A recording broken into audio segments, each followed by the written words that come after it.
A1 स्वप्नाज किचनमध्ये आज आपण पाहूया होळी स्पेशल मऊ टम्म फुगणारी पुरणाची पोळी.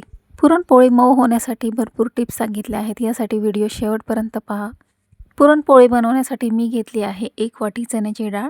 डाळ 3 ते 4 पाण्याने स्वच्छ धुवून घ्यायची आणि ही डाळ आपल्याला कुकरमध्ये 6 ते 7 शिट्ट्या लावून कुकरमध्ये शिजवून घ्यायची.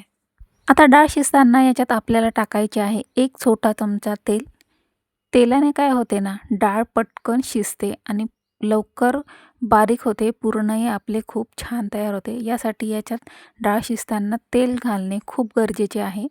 आणि यासोबतच मी इथे टाकले आहे अगदी थोडेसे चिमूटभर मीठ. याने डाळीला चव पण छान येते. आपल्या पुरणाची चव छान होते. त्यामुळे अगदी थोडेसे मीठ पण मी इथे टाकून घेतले आहे. पाणी आधी गरम होऊ दिले आणि गरम पाण्यामध्ये डाळ टाकून घेतली. आता जवळजवळ 6 ते 7 शिट्ट्या कुकरला लावून द्यायच्या आणि मस्त डाळ आपली शिजवून घ्यायची. चला तर आता आपली पोळी पौष्टिक होण्यासाठी मी इथे घेतले आहे 1 वाटी गव्हाचे पीठ आणि 1 वाटी मैदा. हवं तर तुम्ही पूर्ण मैद्याची सुद्धा पोळी बनवू शकता. मी इथे या प्रमाणात घेतलेले आहे. आता पीठ सगळ्यात आधी आपण गाळून घ्यायचं आहे. पीठ चाळणं खूप गरजेचं आहे. 0 नंबरची गाळणी घ्यायची म्हणजे सुजीची गाळणी घ्यायची किंवा माझ्याकडे अशा प्रकारची बारीक गाळणी आहे म्हणून मी ही गाळणी घेतली आहे. पण जर तुम्हाला शक्य झालं तर ती बारीक 1 नंबरची जी गाळणी असते सुजीची गाळणी त्याच्याने पण जर तुम्ही गाळलं तर खूप चांगलं. म्हणजे पीठ अगदी बारीक मैद्यासारखे पीठ तयार होते आणि पोळी आपली छान फुगते आणि पोळी फुटायचीही भीती राहत नाही. चला तर आता पुरणपोळीच्या पारीसाठी लागणारे पीठ तयार करून घेऊया. त्यासाठी मी सगळ्यात आधी इथे टाकलं आहे पिठामध्ये थोडेसे तेल. 1 चमचाभर तेल मी याच्यात टाकले आहे. पाव चमचा हळद टाकली आहे. हळदीने पोळीला रंग खूप सुंदर येतो, त्यामुळे हळद टाकूयात. आणि सैलसर असे पीठ मळून घ्यायचे. चवीनुसार मीठ टाकून घेतले. आता पुरणपोळीसाठी लागणारी पारी जी असते त्यासाठी आपण पीठ मळतोय. हलक्या हाताने सैलसर असे पीठ मळून घ्यायचे. पुरणपोळीसोबत शेवयांची खीर आणि कटाची आमटी याचासुद्धा व्हिडिओ मी तुमच्यासोबत शेअर केला आहे A1 स्वप्नाज किचनमध्ये. नक्की जाऊन चॅनलवर पहा. व्हिडिओ आवडला तर व्हिडिओला लाईक, शेअर, सबस्क्राईब करून बेल आयकॉन प्रेस करायला विसरू नका. आता अगदी मऊ सैलसर असे पीठ आपले इथे तयार झालेले आहे. पीठ मळून मी इथे घेतले आहे. आता हे पीठ झाकून ठेवायचे 15 मिनिटासाठी. प्रेस केल्यावर पहा किती अगदी मऊ सहज पीठ प्रेस केले जाते. तर हे आता 15 मिनिटासाठी मी झाकून ठेवणार आहे. पीठ आपले तयार होते तोपर्यंत आपण डाळ शिजली असेल. आता डाळ काढून पाहूया. कुकरमधून मी आता डाळ काढून घेते.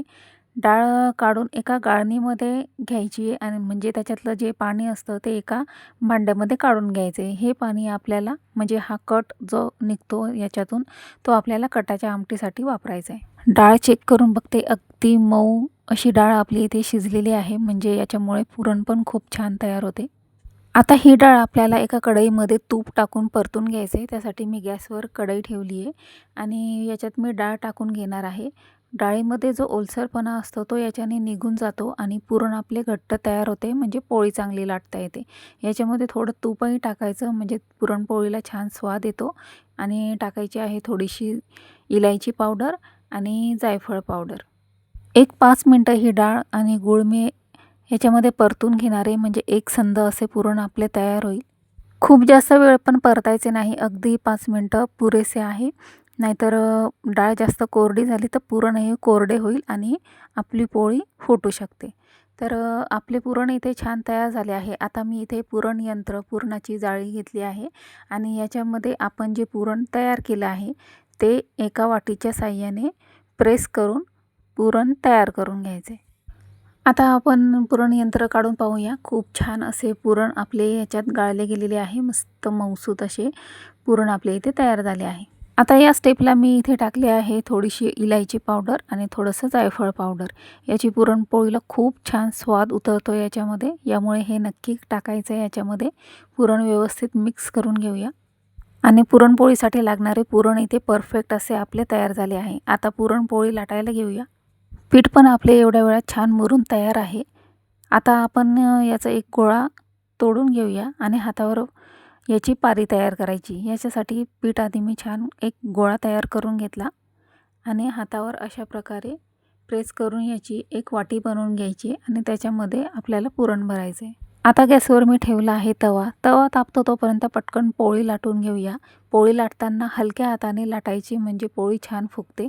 पोळी तयार झाली की तव्यावर थोडेसे तूप किंवा तेल टाकून घ्यायचं पोळी टाकायच्या आधी आणि मग त्याच्यावर पोळी टाकायची. आता इथे छान गॅस तापलेला आहे. पोळी मी तव्यावर टाकून घेतली आहे. छान टम्म अशी पोळी फुगलेली आहे. वरतून मस्त तुपाची धार सोडूया म्हणजे अगदी परफेक्ट महाराष्ट्रीयन पुरणपोळी आपली इथे तयार होईल. होळी असो किंवा दिवाळी कुठल्याही सणाला तुम्ही ही पुरणपोळी बनवू शकता. चला तर पुन्हा मिळूया अशीच एक नवी रेसिपी घेऊन पुढच्या व्हिडिओमध्ये. तोपर्यंत स्वस्त राहा आणि पाहत राहा A1 स्वप्नाज किचन.